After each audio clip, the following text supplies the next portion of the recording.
दिल्ली के Bakhtawarpur ward number 2 में राष्ट्रवादी जनलोक party सत्य के प्रत्याशी विभा चौहान ने राष्ट्रीय संयोजक शेर सिंह राणा के मार्गदर्शन में कराया कार्यालय का उद्घाटन और जनता के बीच जनसंपर्क कर पदयात्रा की। विभा चौहान को जनता का भरपूर सहयोग मिला। सत्यपाल सिंह सिसोदिया का कहना था कि हम अपनी बेटी विभा को जिता कर लाएंगे और क्षेत्र में विकास कार्य करेंगे। देखिए एक रिपोर्ट।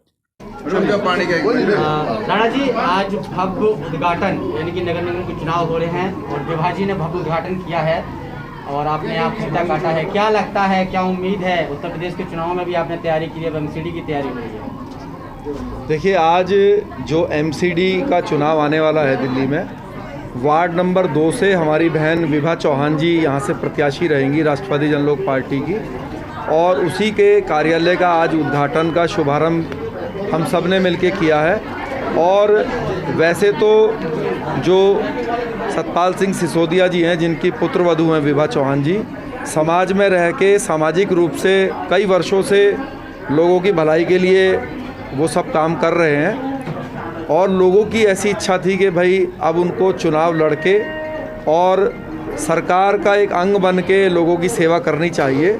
तो सब लोगों की इच्छा को मान रखते हुए अब क्योंकि ये महिला वार्ड घोषित हुआ है, तो हमारी बहन विभा चौहान यहाँ से प्रत्याशी के रूप में हम सब लोग मिलके उनको चुनाव लड़वाने जा रहे हैं। और इस कार्यालय से अब चुनाव तक जो है वो संचालन किया जाएगा चुनाव का। दिल्ली में एमसीडी के लिए क्या मुद्दे राणा जी आपकी पार्टी के रहेंगे और क्या मुद्दे लेके जनता के बीच में जाएंगे?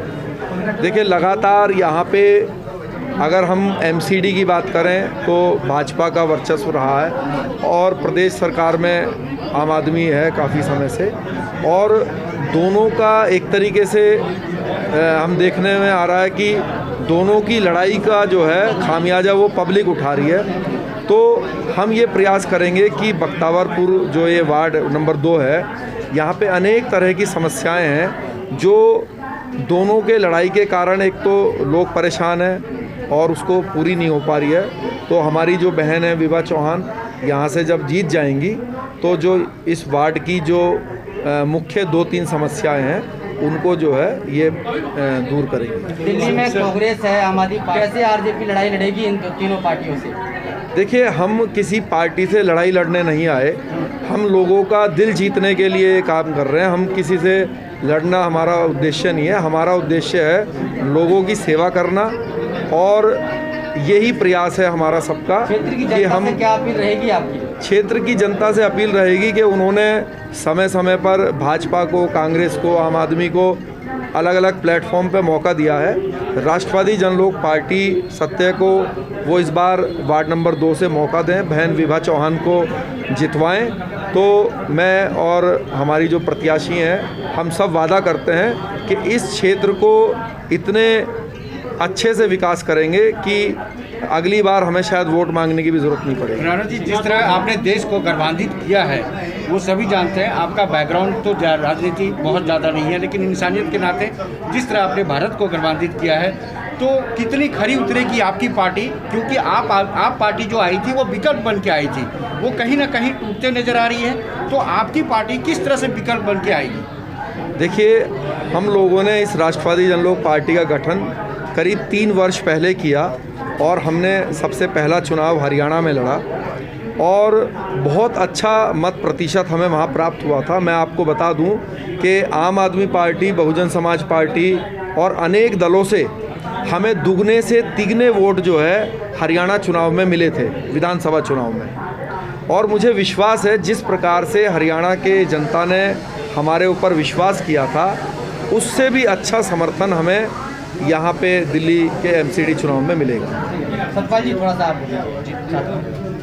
सतपाल जी, आज आपने उद्घाटन किया है, एमसीडी के चुनाव है और आप अपनी बहू को तैयारी करवा रहे हैं, कितना समर्थन लोगों को मिलेगा और आज इस ऑफिस के माध्यम से क्या संदेश जनता को मिलेगा? देखिए, राष्ट्रवादी जनलोक पार्टी सत्य ने मुझे टिकट देने का वायदा भी किया था और उन्होंने पूरा किया है। जिस महिला सीट होने के बाद मैंने अपनी पुत्र वधू विभा चौहान को अपने वार्ड नंबर 2 बख्तावरपुर से उतारा है और मैं 1 महीने से हम लोग पूरी हमारा समर्थक जो है ना पूरे इस क्षेत्र के अंदर 1 महीने से कंटिन्यू जनसंपर्क अभियान में लगा हुआ है।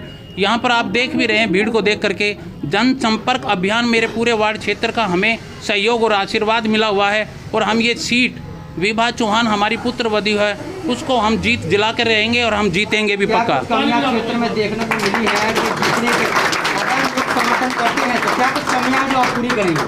हम लोग जो इस क्षेत्र के विकास के लिए जो अभी तक कमियां रही हैं आने जो पूर्व या हैं अभी जो प्रतिनिधि उन प्रतिनिधियों के कारण से जो इस क्षेत्र में विकास नहीं हो सका है, हम वो सारी कमियां अपनी तरफ से पूरी करने की पूरी कोशिश करेंगे और जो सरकार के द्वारा योजनाएं यहाँ पर ये लोग नहीं ला सके, हम अपनी सरकार के द्वारा, भारत सरकार के द्वारा हो, दिल्ली सरकार के द्वारा हो, MCD के द्वारा हो, जो भी सरकार की इस क्षेत्र के लिए योजनाएं होंगी उन पर बहुत तरीके से काम करेंगे, हर जन जन तक वो सुविधाएं पहुंचाएंगे। हमारे पास अभी तक इन लोगों ने इस क्षेत्र में शिक्षित की तो बात दूसरी, हम लोगों को जो अभी प्रत्याशी हम लोगों ने दिया है विभा चौहान को अपनी पुत्र वधू को, वो एक पोस्ट ग्रेजुएट और शिक्षित युवा प्रत्याशी है। हम लोग मिलकर इस क्षेत्र के साथ, जनता के साथ मिलकर सभी जो दिक्कतें रही हैं उनको दूर करने की पूरी कोशिश करेंगे और इनके साथ रहेंगे। विभा जी आप ये बताइए, आपको एक ईमानदार पार्टी से जुड़ने का मौका मिला है, हाँ जी। जो देश को गर्वान्वित करती है। अब आप अपने क्षेत्र में एक एजुकेटेड होने के नाते क्या लगता है आपको कि अपने क्षेत्र में किस तरह से आप अपने क्षेत्र को, जबकि आपके सामने बड़े धुरंधर पार्टियां हैं जो काफ़ी सालों से हैं, आप इसमें कैसे खरी उतर पाएंगे? मैं सभी को नमस्कार करती हूँ। आप सभी आए उसका बहुत बहुत स्वागत, बधाई भी आप सभी को। पिछले 5 साल से अगर देखें हम लोग MCD के कोई भी कार्य नहीं हो पाए हैं और अब हम चाहते हैं कि MCD के कार्य तो हमारे मूलभूत सुविधाएं हैं ही, उनके अलावा वही काम नहीं कर पाए। ये दोनों बड़ी बड़ी पार्टियां आई, कोई भी काम नहीं करवा पाई। तो हम चाहते हैं कि हम मूलभूत सुविधाएं तो देंगे, हम बच्चों के लिए और महिलाओं के लिए रोजगार, सबसे बड़ा रोजगार और विकास हम ये लेकर आएंगे अपने क्षेत्र में। हाँ जी। जो अब सामने नजर आ रही है, क्योंकि दिल्ली के सभी वार्डों के अलावा यहाँ पर जो समस्या है हम लोगों से मिल रहे हैं डेली मेरी महिलाओं से भी बातचीत होती रहती है। तो उनकी सबसे बड़ी समस्या तो नाली, सड़कें, जो हमारी मूलभूत सुविधाएं मैं आप लोगों को बता रही हूँ, MCD के जो कार्य हैं वही नहीं हो पा रहे हैं। उसके बाद क्या करना है उन लोगों को कुछ नहीं पता। हमारी जो सोच है, हमारा जो विज़न है बहुत क्लियर है। हम लोगों को अपना ये 4-5 महीने के अंदर MCD के सारे कार्य करवा कर हमें आगे कहाँ तक अपना एरिया, अपने क्षेत्र में किस तरह से विकास करना है। विभा चौहान